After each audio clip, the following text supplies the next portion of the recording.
Hello everyone, मैं आप सभी का आपके अपने चैनल में स्वागत करती हूँ। आई होप कि आप सभी लोग अच्छे होंगे। आज की वीडियो में हम लोग NCERT 12th class history book को पढ़ने वाले हैं और इस वीडियो में हम लोग अध्ययन करेंगे चैप्टर नंबर 3 को। और चैप्टर नंबर 3 के अंतर्गत आज हम लोग अध्ययन करने वाले हैं बंधुत्व, जाति तथा वर्ग, आरंभिक समाज। लगभग 600 ईसा पूर्व से 600 ईस्वी तक के काल को हम लोग अध्ययन करेंगे और यह चैप्टर नंबर 3 का 3rd वीडियो है। तो चलिए हम लोग स्टार्ट करते हैं। तो इस वीडियो में हम लोग अध्ययन करेंगे जन्म के परे संसाधन और प्रतिष्ठा से। पिछले अध्याय में यानी अध्याय 2 को हम लोगों ने अध्ययन किया और उसमें देखा कि किस तरह से दास, भूमिहीन, खेतिहर मजदूर, शिकारी, मछुआरे, पशुपालक, किसान, ग्राम मुखिया, शिल्पकार, वणिक और राजा सभी का उपमहाद्वीप के विभिन्न हिस्सों में सामाजिक अभिनायक के रूप में उद्भव हुआ। उनके सामाजिक स्थान इस बात पर निर्भर करते थे कि आर्थिक संसाधनों पर उनका कितना नियंत्रण है। अब हम विशेष संदर्भों में इस बात का परीक्षण करेंगे कि संसाधनों पर नियंत्रण के क्या सामाजिक आशय थे। संपत्ति पर स्त्री और पुरुष के भिन्न अधिकार को हम लोग अध्ययन करेंगे। अब हम महाभारत के एक महत्वपूर्ण प्रकरण पर विचार करेंगे। कौरव और पांडव के बीच लंबे समय से चली आ रही प्रतिस्पर्धा के फलस्वरूप दुर्योधन ने युधिष्ठिर को धूर्त की राह के लिए आमंत्रित किया। युधिष्ठिर अपने प्रतिद्वंदी द्वारा धोखा दिए जाने के कारण इस धूर्त में स्वर्ण, हस्ती, रथ, दास, सेना, कोष, राज्य तथा अपनी प्रजा की संपत्ति, अनुजों और फिर स्वयं को भी दांव पर लगाकर गंवा बैठे। इसके उपरांत उन्होंने पांडवों की सहपत्नी जो कि द्रौपदी थी को भी दांव पर लगाया और उसे भी हार गए। संपत्ति के स्वामित्व के मुद्दे जो इन कहानियों में वर्णित हैं धर्मसूत्र और धर्मशास्त्रों में भी उठाए गए। मनुस्मृति के अनुसार पैतृक जायदाद का माता पिता की मृत्यु के बाद सभी पुत्रों में समान रूप से बंटवारा किया जाना चाहिए, किंतु ज्येष्ठ पुत्र विशेष भाग का अधिकारी था। स्त्रियां इस पैतृक संसाधन में हिस्सेदारी की मांग नहीं कर सकती थी। तो मनुस्मृति के अनुसार जो है पैतृक जायदाद का माता पिता की मृत्यु के बाद जो है सभी पुत्रों में समान रूप से बंटवारा किया जाता था और ज्येष्ठ पुत्र विशेष भाग का अधिकारी होता था और स्त्रियों को पैतृक संसाधन में हिस्सा नहीं दिया जाता था और मांग भी नहीं कर सकती थी। किंतु विवाह के समय मिले उपहारों पर स्त्रियों का स्वामित्व माना जाता था और विवाह के समय जो स्त्रियों को उपहार दिया जाता था उस पर उसका पूर्ण अधिकार होता था और इसे स्त्री धन अर्थात स्त्री का धन की संज्ञा दी जाती थी। इस संपत्ति को उनकी संतान विरासत के रूप में प्राप्त कर सकती थी और इस पर उनके पति का कोई अधिकार नहीं होता था। तो जो धन स्त्रियों को विवाह के समय दिया जाता था उस पर उनके पति का कोई अधिकार नहीं होता था, किंतु मनुस्मृति स्त्रियों को पति की आज्ञा के विरुद्ध पारिवारिक संपत्ति अथवा स्वयं अपने बहुमूल्य धन के गुप्त संचय के विरुद्ध भी चेतावनी देती है। हम लोगों ने एक धनाढ़ वकाटक महिषी प्रभावती गुप्त के बारे में पढ़ा है पिछले अध्याय में, किंतु अधिकतर साक्ष्य अभिलेखीय व साहित्यिक इस बात की ओर इशारा करते हैं कि यद्यपि उच्च वर्ग की महिलाएं संसाधनों पर अपनी पैठ रखती थी, सामान्यतः भूमि, पशु और धन पर पुरुषों का ही नियंत्रण था। दूसरे शब्दों में स्त्री और पुरुष के बीच सामाजिक हैसियत की भिन्नता संसाधनों पर उनके नियंत्रण की भिन्नता की वजह से अधिक प्रखर हुई। अब हम लोग देखेंगे द्रौपदी के प्रश्न। ऐसा माना जाता है कि द्रौपदी ने युधिष्ठिर से यह प्रश्न किया था कि वह उसे दांव पर लगाने से पहले स्वयं को हार बैठे थे अथवा नहीं। इस प्रश्न के उत्तर में दो भिन्न मतों को प्रस्तुत किया गया है। प्रथम तो यह कि यदि युधिष्ठिर ने स्वयं को हार जाने के पश्चात द्रौपदी को दांव पर लगाया तो यह अनुचित नहीं, क्योंकि पत्नी पर पति का नियंत्रण सदैव रहता है। दूसरा यह कि एक दासत्व स्वीकार करने वाला पुरुष जैसे कि उच्चन युधिष्ठिर थे किसी और को दांव पर नहीं लगा सकता था। इन मुद्दों का कोई निष्कर्ष नहीं निकला और अंततः धृतराष्ट्र ने सभी पांडवों और द्रौपदी को उनकी निजी स्वतंत्रता पुनः लौटा दी। अब हम लोग देखेंगे स्त्री और पुरुष किस प्रकार संपत्ति अर्जित कर सकते थे उसके बारे में। पुरुषों के लिए मनुस्मृति कहती है कि धन अर्जित करने के 7 तरीके, तो पुरुषों के लिए मनुस्मृति क्या कहती है कि धन अर्जित करने के 7 तरीके: विरासत, खोज, खरीद, विजित करके, निवेश, कार्य द्वारा तथा शरीरों द्वारा दी गई भेंट को स्वीकार करके। उसके बाद है स्त्रियों के लिए संपत्ति अर्जन के 6 तरीके बताए हैं, मनुस्मृति में बताया गया है। वैवाहिक अग्नि के सामने तथा वधूगमन के समय मिली भेंट, स्नेह के प्रतीक के रूप में तथा भ्राता, माता और पिता द्वारा दिए गए उपहार। इसके अतिरिक्त परवर्ती काल में मिली भेंट तथा वह सब कुछ जो अनुरागी पति से उसे प्राप्त हो। अब हम लोग पढ़ेंगे वन और संपत्ति के अधिकार को। ब्राह्मणीय ग्रंथों के अनुसार संपत्ति पर अधिकार का एक और आधार लैंगिक आधार के अतिरिक्त वर्ण था। जैसा कि हमने पहले पढ़ा है कि शूद्रों के लिए एकमात्र जीविका ऐसी सेवा थी जिसमें हमेशा उनकी इच्छा शामिल नहीं होती थी। हालांकि 3 उच्च वर्णों के पुरुषों के लिए विभिन्न जीविकाओं की संभावना रहती थी। यदि इन सब विधानों को वास्तव में कार्यान्वित किया जाता तो ब्राह्मण और क्षत्रिय सबसे धनी व्यक्ति होते। यह तथ्य कुछ हद तक सामाजिक वास्तविकता से मेल खाता था। साहित्यिक परंपरा में पुरोहितों और राजाओं का वर्णन मिलता है, जिसमें राजा अधिकतर धनी चित्रित होते हैं। पुरोहितों भी सामान्यतः धनी दर्शाए जाते हैं। हालांकि यदाकदा निर्धन ब्राह्मण का भी चित्रण मिलता ही है। एक और स्तर पर जहाँ समाज के ब्राह्मणीय दृष्टिकोण को धर्मसूत्र और धर्मशास्त्र में संहिताबद्ध किया जा रहा था, अन्य परंपराओं ने वर्ण व्यवस्था की आलोचना प्रस्तुत की। इनमें से सर्वविदित आलोचनाएं प्रारंभिक बौद्ध धर्म में लगभग 6वीं शताब्दी ईसा पूर्व से है विकसित हुई, जो कि बौद्ध धर्म में विकसित हुई। बौद्धों ने इस बात को अंगीकार किया कि समाज में विषमता मौजूद थी, किंतु यह भेद न तो नैसर्गिक थे और न ही अस्थायी। बौद्धों ने जन्म के आधार पर सामाजिक प्रतिष्ठा को अस्वीकार कर दिया। तो बौद्ध धर्म में क्या हुआ कि जन्म के आधार पर जो सामाजिक प्रतिष्ठा मिलती थी उसे अस्वीकार कर दिया था। अब हम लोग एक धनाढ्य शूद्र के बारे में पढ़ते हैं। यह कहानी पाली भाषा के बौद्ध ग्रंथ मध्यम निकाय से है, जो एक राजा अवंतीपुत्र और बुद्ध के अनुयायी कच्चन के बीच हुए संवाद का हिस्सा है। यद्यपि यह कहानी सत्य नहीं थी, तथापि यह बौद्धों के वर्ण संबंधी रवैये को दर्शाती है। अवंतीपुत्र ने कच्चन से पूछा कि ब्राह्मणों की इस मत के बारे में उनकी क्या राय है कि वे सर्वश्रेष्ठ है और अन्य जातियाँ निम्न कोटि की है। ब्राह्मण का वर्ण शुभ्र है और अन्य जातियाँ काली है। केवल ब्राह्मण पवित्र है, अन्य नहीं। ब्राह्मण ब्रह्मा के पुत्र है, ब्रह्मा के मुख से जन्मे हैं, उनसे ही रचित है तथा ब्रह्मा के वंशज है। कच्चन ने उत्तर दिया, क्या यदि शूद्र धनी होता, दूसरा शूद्र अथवा क्षत्रिय या फिर ब्राह्मण अथवा वैश्य उसे विनीत स्वर में बात करता? अवंतीपुत्र ने प्रत्युत्तर में कहा कि यदि शूद्र के पास धन अथवा अनाज, स्वर्ण या फिर रजत होती, वह दूसरे शूद्र को अपने आज्ञाकारी सेवक के रूप में प्राप्त कर सकता था, जो उससे पहले उठे और उसके बाद विश्राम करे, जो उसकी आज्ञा का पालन करे, विनीत वचन बोले, अथवा वह क्षत्रिय, ब्राह्मण या फिर वैश्य को भी आज्ञावाही सेवक बना सकता था। कच्चन ने पूछा, यदि ऐसा है तो क्या फिर यह चारों वर्ण एकदम समान नहीं है? अवंतीपुत्र ने यह स्वीकार किया कि इस आधार पर चारों वर्णों में कोई भेद नहीं है। अब हम लोग अध्ययन करेंगे एक वैकल्पिक सामाजिक रूपरेखा संपत्ति में भागीदारी के बारे में। अभी तक हम उन परिस्थितियों का परीक्षण कर रहे हैं जहां लोग अपनी संपत्ति के आधार पर सामाजिक प्रतिष्ठा का दावा करते थे या फिर उन्हें वह स्थिति प्रदान की जाती थी, किंतु समाज में अन्य संभावनाएं भी थी।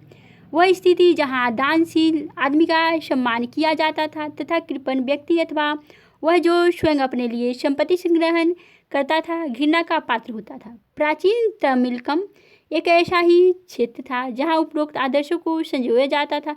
जैसा हमने पहले पढ़ा, इस क्षेत्र में 2000 वर्ष पहले अनेक सरदारियाँ थी। यह सरदार अपनी प्रशंसा गाने वाले चारण और कवियों की आश्रयदाता होते थे। तमिल भाषा के संगम साहित्यिक संग्रह में सामाजिक गैर आर्थिक संबंधों का अच्छा चित्रण है, जो इस ओर इंगित करता है कि हालांकि धनी और निर्धन के बीच विषमताएं थी। जिन लोगों का संसाधनों पर नियंत्रण था उनसे यह अपेक्षा की जाती थी कि वे मिल बांट कर उसका उपयोग करेंगे। अब हम लोग अध्ययन करेंगे निर्धन दानी सरदार के बारे में। यह रचना पुरुनानरूर से उद्धृत है, जो तमिल संगम साहित्य है। लगभग प्रथम शताब्दी ईस्वी की एक पदावली है। तो इस रचना में एक चारण अपने आश्रयदाता का चित्रण अन्य कवियों के समक्ष इस भांति कर रहा है।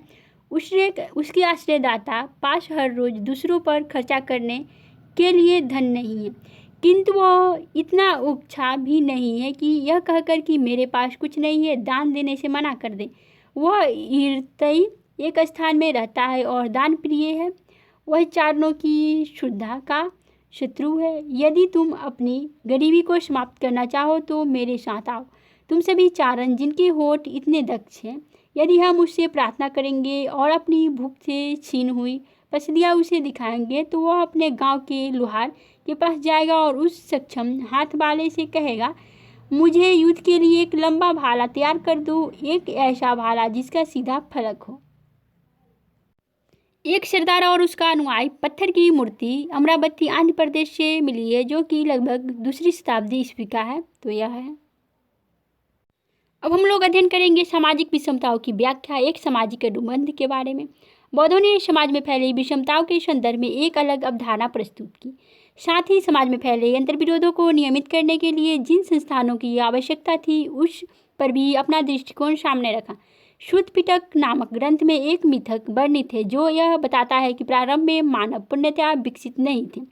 तो शुद्ध पिटक नामक ग्रंथ में एक मिथक वर्णित है, जो यह बताता है कि प्रारंभ में मानव पूर्णतया विकसित नहीं थे।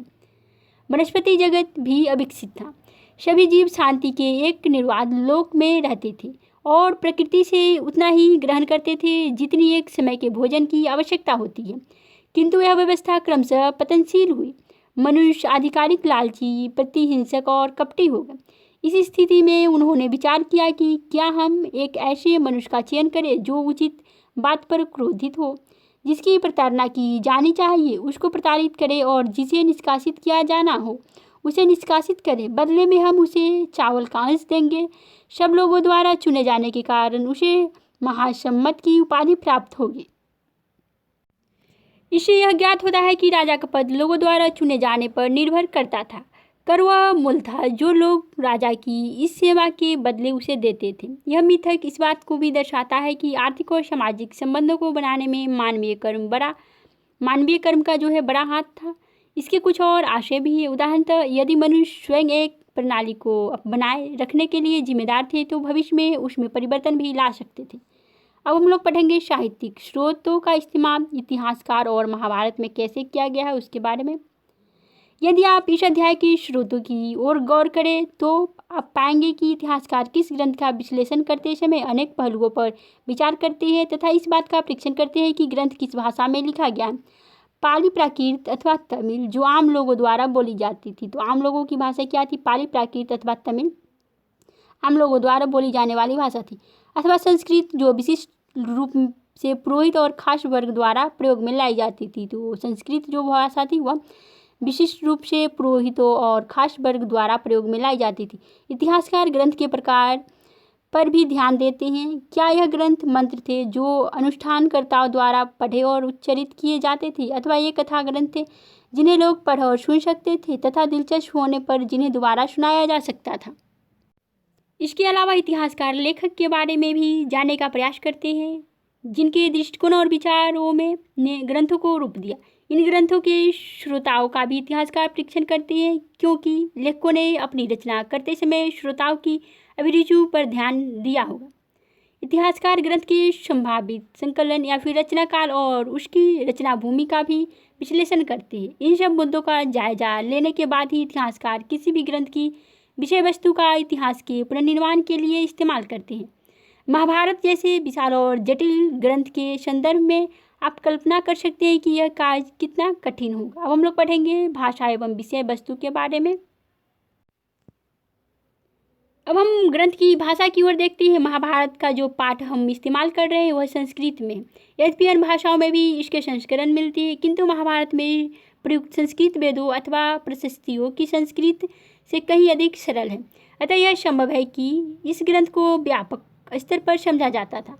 इतिहासकार इस ग्रंथ की विषय वस्तु को दो मुख्य शीर्षकों आख्यान तथा उपदेशात्मक के अंतर्गत रखते हैं। आख्यान में कहानियों का संग्रह है और उपदेशात्मक भाग में सामाजिक आचार विचार के मानदंडों का चित्रण है। तो आख्यान में कहानियों का संग्रह किया गया और उपदेशात्मक भाग में सामाजिक आचार विचार के मानदंडों का चित्रण है।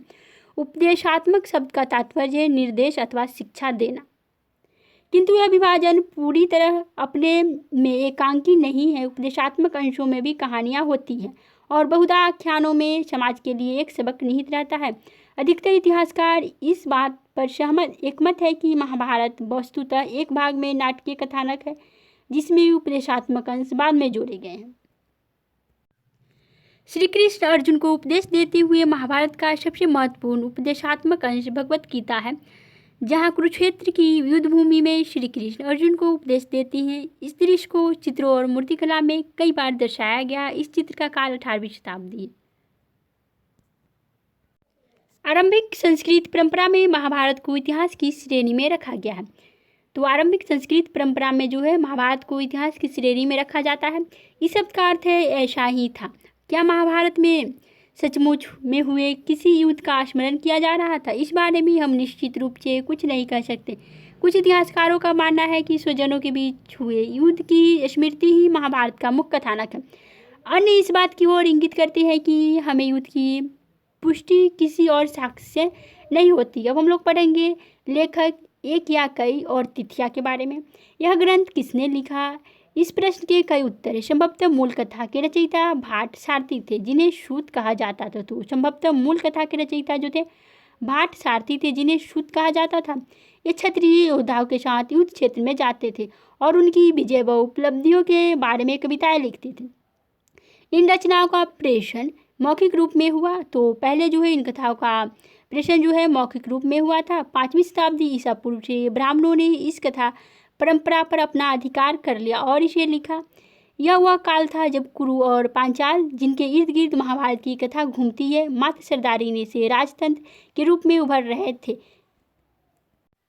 क्या नए राजा अपने इतिहास को अधिक नियमित रूप से लिखना चाहते थे? यह भी संभव है कि नए राज्यों की स्थापना के समय होने वाली उथल पुथल के कारण पुराने सामाजिक मूल्यों के स्थान पर नवीन मानदंडों की स्थापना हुई, जिनका इस कहानी के कुछ भागों में वर्णन मिलता है। लगभग 200 ईसा पूर्व से 200 ईस्वी के बीच हम इस ग्रंथ के रचना काल का एक और चरण देखते हैं।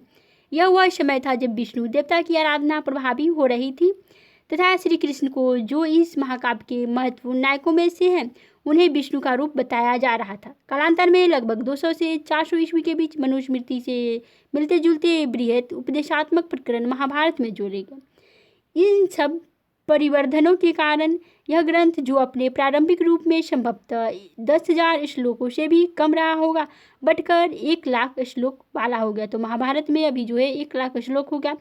साहित्यिक परंपरा में इस बृहत रचना के रचयिता ऋषि व्यास माने जाते हैं। तो साहित्यिक परंपरा में इस बृहत रचना के रचयिता जो है ऋषि व्यास, यानी महाभारत के रचयिता ऋषि व्यास माने जाते हैं। यस लिपिक श्री गणेश का एक पिक्चर है। परंपरा के अनुसार व्यास ने इस ग्रंथ को श्री गणेश को लिखवाया। यह चित्र महाभारत के फारसी अनुवाद लगभग 1740 से 1750 से लिया गया है। अब हम लोग अध्ययन करेंगे सादृश्यता की खोज के बारे में। महाभारत में अन्य किसी भी प्रमुख महाकाव्य की भांति युद्धों, वनों, राजमहलों और बस्तियों का अत्यंत जीवंत चित्रण है। 1951-52 में पुरातत्ववेत्ता बीबी लाल ने मेरठ जिले यानी वर्तमान उत्तर प्रदेश के हस्तिनापुर नामक एक गांव में उत्खनन किया। तो बीबी लाल ने 1951-52 में मेरठ जिले के उत्तर प्रदेश के हस्तिनापुर नामक एक गांव में उत्खनन किया था। क्या यह गांव महाकाव्य में वर्णित हस्तिनापुर था? हालांकि नामों की समानता मात्र एक संयोग हो सकता है, किंतु गंगा के ऊपरी दोआब वाले क्षेत्र में इस पुरास्थल का होना, जहां कुरु राज्य भी स्थित था, इस ओर इंगित करता था कि यह पुरास्थल कुरुओं की राजधानी हस्तिनापुर हो सकती थी, जिसका उल्लेख महाभारत में आता है। बीबी लाल को यहाँ आबादी के 5 स्तरों के साक्ष्य मिले थे, जिनमें से दूसरा और तीसरा स्तर हमारे विश्लेषण के लिए महत्वपूर्ण है। दूसरे स्तर लगभग 12वीं से 7वीं शताब्दी ईस्वी पूर्व का मिलने वाले घरों के बारे में लाल कहती है। जिस सीमित क्षेत्र का उत्खनन हुआ, वहाँ से आवास गृहों की कोई निश्चित परियोजना नहीं मिलती है, किंतु मिट्टी की बनी दीवारें और कच्ची मिट्टी की ईंटें अवश्य मिलती है। सरकंडे की छाप वाले मिट्टी के पलस्तर की खोज इस बात की ओर इशारा करती है कि कुछ घरों की दीवारें सरकंडों की बनी थी, जिन पर मिट्टी का पलस्तर चढ़ा दिया जाता था। तीसरी स्तर लगभग 6वीं से 3री शताब्दी ईस्वी पूर्व के लिए लाल कहते हैं। तृतीय काल के घर कच्ची और कुछ पक्की ईंटों के बने हुए थे। इनमें शोषक घट और ईंटों के नाले गंदे पानी के निकास के लिए इस्तेमाल किए जाते थे तथा बड़े कूपों का इस्तेमाल कुओं और मल की निकासी वाले गर्तों दोनों ही रूपों में किया जाता था। क्या नगर का यह चित्रण महाकाव्य के मुख्य कथानक में बाद में यानी ईसा पूर्व 6वीं शताब्दी के पश्चात जोड़ दिया गया, जब इस क्षेत्र में नगरों का विकास हुआ, अथवा यह मात्र कवियों की कल्पना की उड़ान थी, जिसकी अन्य किसी भी साक्ष्य के साथ तुलना कर उसे प्रमाणित नहीं किया जा सकता है। एक और उदाहरण पर गौर कीजिएगा। महाभारत की सबसे चुनौतीपूर्ण उपकथा द्रौपदी से पांडवों के विवाह की है। यह बहुपति विवाह का उदाहरण है, जो महाभारत की कथा का अभिन्न अंग यदि हम महाकाव्य के इस अंश का विश्लेषण करें तो यह विदित होता है कि लेखकों ने विभिन्न तरीकों से इसका स्पष्टीकरण देने का प्रयास किया है। अब हम लोग हस्तिनापुर को देखते हैं। महाभारत के आदि पर्व में इस नगर का चित्रण इस प्रकार मिलता है। यह नगर जो समुद्र की भांति भरा हुआ था, जो सैकड़ों प्रासादों से संकुलित था। इसके सिंहद्वार, तोरण और कंगूरे संगन बादलों की तरह घूमर रहे थे। यह इंद्र की नगरी के समान शोभायमान था। हस्तिनापुर में उत्खनित एक दीवार का अंश है ये। अब हम लोग अध्ययन करेंगे द्रौपदी का विवाह के बारे में। पांचाल नरेश द्रुपद ने एक स्वयंवर का आयोजन किया। तो पांचाल नरेश जो द्रुपद थे उन्होंने एक स्वयंवर का आयोजन किया, जिसमें यह शर्त रखी गई कि धनुष की चाप चढ़ाकर निशाने पर तीर मारा जाए। विजेता उनकी पुत्री द्रौपदी से विवाह करने के लिए चुना जाएगा। तो द्रुपद की पुत्री थी द्रौपदी, जो पांचाल नरेश थे द्रुपद, उनकी ही पुत्री थी द्रौपदी। अर्जुन ने यह प्रतियोगिता जीती और द्रौपदी ने उसे वरमाला पहनाई। पांडव उसे लेकर अपनी माता कुंती के पास गए, जिन्होंने बिना देखे ही उन्हें लाई गई वस्तु को आपस में बांट लेने को कहा। जब कुंती ने द्रौपदी को देखा तो उन्हें अपनी भूल का एहसास हुआ, किंतु उनकी आज्ञा की अवहेलना नहीं की जा सकती थी। बहुत सोच विचार के बाद युधिष्ठिर ने यह निर्णय लिया कि द्रौपदी उन पांचों की पत्नी होगी। जब द्रुपद को यह बताया गया तो उन्होंने इसका विरोध किया, किंतु ऋषि व्यास ने उन्हें इस तथ्य से अवगत कराया कि पांडव वास्तव में इंद्र के अवतार थे और उनकी पत्नी ने ही द्रौपदी के रूप में जन्म लिया था। अतः नियति ने ही उन सब का साथ निश्चित कर दिया था। व्यास ने यह भी बताया कि एक बार युवा स्त्री ने पति प्राप्ति के लिए शिव की आराधना की और उत्साह के अतिरिक्त में एक के बजाय 5 बार पति प्राप्ति का वर मांग लिया। इसी स्त्री ने द्रौपदी के रूप में जन्म लिया तथा शिव ने उसकी प्रार्थना को परिपूर्ण किया। इन कहानियों से संतुष्ट होकर द्रुपद ने इस विवाह को अपनी सहमति प्रदान की। वर्तमान इतिहासकारों को यह सुझाव है कि लेखकों द्वारा बहुपति विवाह संबंध का चित्रण इस बात की ओर इंगित करता है कि संभवतः यह प्रथा शासकों के विशिष्ट वर्ग में किसी काल में मौजूद थी, किंतु साथ ही इस प्रकरण के विभिन्न स्पष्टीकरण इस बात को भी व्यंजित करते हैं कि समय के साथ बहुपति प्रथा उन ब्राह्मणों में अमान हो गई जिन्होंने कई शताब्दियों के दौरान इस ग्रंथ को पुनर्निर्मित किया था। कुछ इतिहासकार इस तथ्य की ओर भी इंगित कर दिलाते हैं कि यद्यपि ब्राह्मणों की दृष्टि में बहुपति प्रथा अमान्य और अवांछित थी, यह हिमालय क्षेत्र में प्रचलन में थी और आज भी है। तो हिमालय क्षेत्र में बहुपति प्रथा प्रचलन में थी और आज भी है। यह भी कहा जाता है कि युद्ध के समय स्त्रियों की कमी के कारण बहुपति प्रथा को अपनाया गया। दूसरे शब्दों में कहे तो संकट की स्थिति में इसे अपनाया गया। कुछ आरंभिक स्रोतों इस तथ्य की ओर पुष्टि करते हैं कि बहुपति प्रथा न तो एकमात्र विवाह पद्धति थी और न ही यह सबसे अधिक प्रचलित थी। फिर क्यों इस ग्रंथ के रचनाकारों ने इस प्रथा को महाभारत के प्रमुख पात्रों के साथ अभिन्न रूप से जोड़कर देखा? हमें यह बात ध्यान में रखनी चाहिए कि सृजनात्मक साहित्य की अपनी कथा संबंधी जरूरतें होती है, जो हमेशा समाज में मौजूद वास्तविकता को नहीं दर्शाती है। अब हम लोग पढ़ेंगे एक गतिशील ग्रंथ को। महाभारत का विकास संस्कृत के पाठ के साथ ही समाप्त हो गया। शताब्दियों से इस महाकाव्य के अनेक पठांतर भिन्न भिन्न भाषाओं में लिखे गए। ये सब उस संवाद को दर्शाते थे जो इनके लेखकों, अन्य लोगों और समुदायों के बीच कायम हुई। अनेक कहानियाँ जिनका उद्भव एक क्षेत्र विशेष में हुआ और जिनका खास लोगों के बीच प्रसार हुआ, वे सब इस महाकाव्य में समाहित कर ली गई। साथ ही इस महाकाव्य की मुख्य कथा थी, अनेक पूर्ण व्याख्याएं की गई। इसके प्रसंगों को मूर्तिकला और चित्रों में भी दर्शाया गया है। इस महाकाव्य ने नाटकों, नृत्य कला के लिए भी विषय वस्तु प्रदान की है। महाभारत महाकाव्य की पुनर्व्याख्याओं में मुख्य कथा वस्तु को बहुत ही सृजनात्मक ढंग से प्रस्तुत किया गया है। हम ऐसे ही एक उदाहरण का उल्लेख करते हैं। महाभारत के एक प्रसंग का रूपांतरण समसामयिक बंगला लेखिका महाश्वेता देवी ने किया है। तो महाभारत के एक प्रसंग का रूपांतरण जो है समसामयिक बंगला लेखिका महाश्वेता देवी ने किया है, जो शोषण के विरुद्ध अपनी आवाज़ उठाने के लिए प्रसिद्ध है। इस उदाहरण में उन्होंने महाभारत की मुख्य कथा वस्तु के लिए अन्य विकल्प खोजे हैं और उन प्रश्नों की ओर ध्यान खींचा है जिन पर संस्कृत पाठ पूर्णतया जो है मुख्य है। संस्कृत पाठ में दुर्योधन द्वारा पांडवों को छल से लक्षागृह में जलाकर मार देने का उल्लेख आता है, किंतु पहले से मिली चेतावनी के कारण पांडव उस गृह में सुरंग खोदकर भाग निकलते हैं। उस समय कुंती एक भोज का आयोजन करती है जिसमें ब्राह्मण आमंत्रित होते, किंतु एक निषादी भी अपने 5 पुत्रों के साथ उसमें आती है। खा पीकर वे गहरी नींद में सो जाते हैं और पांडवों द्वारा लगाई गई आग में वे उसी लक्षागृह में भस्म हो जाते हैं। जब उस निषादी और उसके पुत्रों के जले शव मिलते हैं तो लोग यह सोचते हैं कि पांडवों की मृत्यु हो गई। अपनी लघु कथा जिसका शीर्षक कुंती और निषादी महाश्वेता देवी ने कथानक का प्रारंभ वहाँ से किया है जहाँ महाभारत के इस प्रसंग का अंत होता है। उन्होंने अपनी कहानी का संयोजन एक वन प्रांतन में किया है जहाँ महाभारत के युद्ध के बाद कुंती रहने लगती है, किंतु पास अब अपने अतीत के विषय में सोचने का यह समय है। कुंती के पास अब अपने अतीत के विषय में सोचने का समय। पृथ्वी जो प्रकृति की प्रतीक है उसे बातें करते हुए वह अपनी त्रुटियों को अंगीकार करती है। प्रतिदिन वह निषादों को देखती है जो वन में लकड़ी, शहद, कंदमूल आदि एकत्रित करने आते हैं। एक निषादी बहुधा कुंती को पृथ्वी से बात करते हुए सुनती है। एक दिन वातावरण में जो है कुछ था। जानवर जंगल छोड़कर भाग रहे थे। कुंती ने देखा कि निषादी उन्हें ताक रही है। जब उसने यह पूछा कि क्या उन्हें लक्षागृह की याद है तो कुंती शकपका गई। उन्हें याद था। क्या उन्हें एक वृद्ध निषादी और उसके 5 पुत्र याद थे और उसकी स्मृति थी कि कुंती ने उन्हें मदिरा पिलाई थी। इतनी भी कि वे सब बेसुध हो गए थे, जबकि वह स्वयं अपने पुत्रों के संग बचकर निकल गई थी। कुंती ने पूछा कि क्या तुम वह निषादी हो? उसने उत्तर दिया कि मरी हुई निषादी उसकी सास थी। साथ ही वह बोली कि अपने अतीत पर विचार करते समय तुम्हें एक बार भी उन 6 निर्दोष लोगों की याद नहीं आई जिन्हें प्राणों से हाथ धोना पड़ा था, क्योंकि तुम अपनी और अपने पुत्रों की जान बचाना चाहती थी। जिस समय वे दोनों बातें कर रही थी आग की लपटें करीब आ रही थी। निषादी तो अपने प्राण बचाकर निकल गई, किंतु कुंती जो थी जहाँ खड़ी थी वहीं रह गई। हम लोग काल रेखा फर्स्ट को देखते हैं, प्रमुख साहित्यिक परंपराएं को देखते हैं। लगभग 500 ईसा पूर्व में पाणिनि की अष्टाध्यायी संस्कृत भाषा में रचित की गई व्याकरण था। पाणिनि का अष्टाध्यायी व्याकरण से संबंधित था और संस्कृत भाषा में लिखा गया था और लगभग 500 से 200 ईसा पूर्व में प्रमुख धर्मसूत्र संस्कृत में लिखा गया था। उसके बाद 500 से 100 ईस्वी पूर्व में आरंभिक बौद्ध ग्रंथ त्रिपिटक संहिता यानी पाली भाषा में इसका वर्णन लिखा गया था। फिर लगभग 500 ईसा पूर्व से 600 ईस्वी रामायण और महाभारत संस्कृत भाषा में लिखा गया। उसके बाद लगभग 200 ईसा पूर्व से 200 ईस्वी मनुस्मृति संस्कृत में लिखा गया। तमिल संगम साहित्य की रचना और संकलन भी किया गया। फिर है लगभग 100 ईस्वी में चरक और सुश्रुत संहिता आयुर्वेद के ग्रंथ संस्कृत भाषा में लिखा गया।